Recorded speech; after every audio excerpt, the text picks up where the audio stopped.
कृष्णाय वासुदेवाय हरे परमात्मने प्रणत क्लेशनाशाय गोविंदाय नमो नमः। सूर्य जी कहने लगे कि हे तपोधन, 8वें अध्याय में भगवान विष्णु और श्री कृष्ण के वचन सुनकर नारद जी अत्यंत प्रसन्न हुए, परंतु फिर भी प्रश्न करने लगे। नारद जी कहने लगे, हे प्रभु, लक्ष्मीपति जब वैकुंठ के लोग चले गए फिर क्या हुआ? तब कृपा कर मुझसे कहिए, हरि का वृत्तांत सबके लिए हितकारक है। ऐसे प्रश्न में प्रसन्न होकर श्री नारायण जगत को आनंद देने वाले वचन बोले। श्री नारायण कहने लगे, हे नारद, जब लक्ष्मीपति वैकुंठ चले गए तो अधिक मास को अपने धाम में अपने पास बुलाया। वहाँ वैकुंठ में बसकर अधिक मास अत्यंत ही आनंद करने वाला लगा, भगवान के साथ क्रीड़ा करने लगा।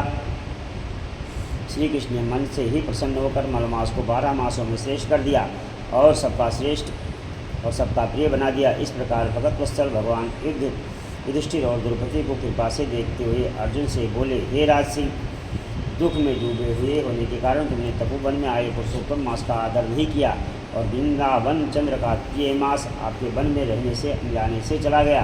भय से दुखित मन वाले भीष्म द्रोण भी नहीं जान पाए। भय के द्वेष से तुमने यही नहीं जाना, वेद व्यास जी से प्राप्त विद्या आराधना में लगे रहे। भयंकर विशाली अर्जुन इंद्रप्रस्थ गए और उसके दुख से दुखित अपने लोगों ने नहीं जाना। अतः अब क्या करना चाहिए? मनुष्य को प्रारब्ध भोग अवश्य भोगना पड़ता है। मनुष्य प्रारंभ से ही दुख, सुख, भय और आनंद को प्राप्त होता है। अतः सदा भाग्य पर ही भरोसा रखो। हे महाराज, आपके दुख का दूसरा कारण कहता हूँ, इतिहास पूर्वक इस कथा का अच्छी तरह श्रवण करो। कृष्ण कहने लगे, हे द्रौपदी, यह द्रौपदी पूर्व जन्म में महाभाग्यशाली ब्राह्मण की पुत्री थी। कुछ काल व्यतीत होने पर 12 वर्ष की हो गई। अपने पिता को यह एक ही पुत्री थी और बड़ी चतुर, गुणवती और सुंदरी होने के कारण ये पिता को अत्यंत प्रिय थी। ये पड़ोसन सखियों का सुख देखकर पुत्र पौत्र की इच्छा रखने लगी और विचरने लगी। ऐसे मेरे भी अच्छे गुण और भाग वाले भ्राता और सुख देने वाले श्रेष्ठ पुत्र किसी तरह उत्पन्न हो, परम प्रारब्ध ने ही तो पहले ही नाश कर दिया। क्या करूं? क्या किसी मुनि के पास जाऊं या किसी तीर्थ में जाकर वहां पर रहूं? मेरा भाग कैसे सो गया है कि कोई भर्ता मेरी इच्छा नहीं करता है। बड़े आश्चर्य की बात है कि मेरे भाग्य से मेरा पंडित पिता भी मूढ़ हो गया है। विवाह काल प्राप्त होने पर भी मुझे अच्छे वर को नहीं सौंपता। पति के दुख की पीड़ा या कुमारी में स्वामी का सुख जैसा मेरी शिक्षा जानती हैं, मैं नहीं जानती। ऐसे व्याकुल वाले मनोरथ की चिंता में मेरी भाग्यवती माता पहले ही मर गई। शोक और मोह की तरंगों को पीड़ित करने का कन्या का पिता अथवा मेधावी ऋषिराज भी पृथ्वी पर विचरने लगा और कन्यादान के निमित्त जोड़ी का वर ढूंढने पर नहीं मिलने से अपने मनोरथ से निराश हो गया। पुत्री के और उसके अपने दुर्भाग्य से आपको दारुण तीव्र ज्वर हो गया और तब वो ऋषिराज सब शरीर में अति सूढ़ होने के कारण व्याकुल हो गया और श्वास पर श्वास से युक्त होकर लौटता गिरता घर आकर पृथ्वी पर गिर पड़ा। जैसे मदिरा पार करने से मूर्छा को प्राप्त हो जाता है। और अपनी पुत्री का स्मरण किया। जब तक पुत्री भय से व्याकुल होकर अपने पिता के पास आई तब तक वो मरने के सदृश हो गया। देव से अकस्मात काम पता हुआ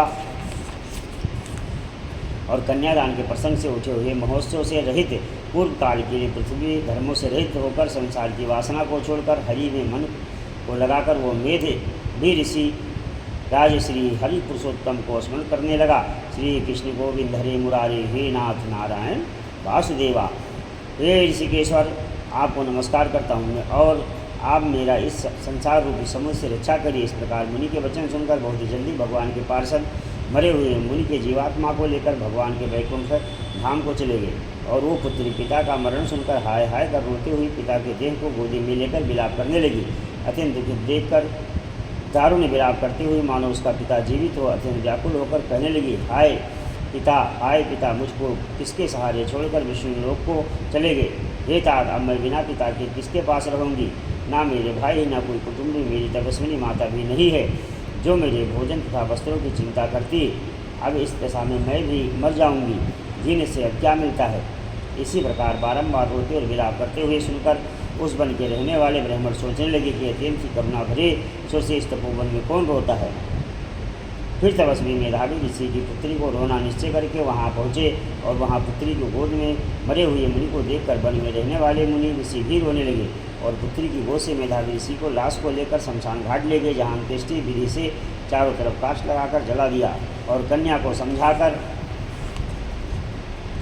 अपने अपने घर को चले गए और कन्या ने धैर्य धारण किया तथा यथाशक्ति खर्च करके अपने पिता की ऐधिक क्रिया किया। श्री पुरुषोत्तम मास 7वां अध्याय समाप्त। बोले विष्णु भगवान की जय।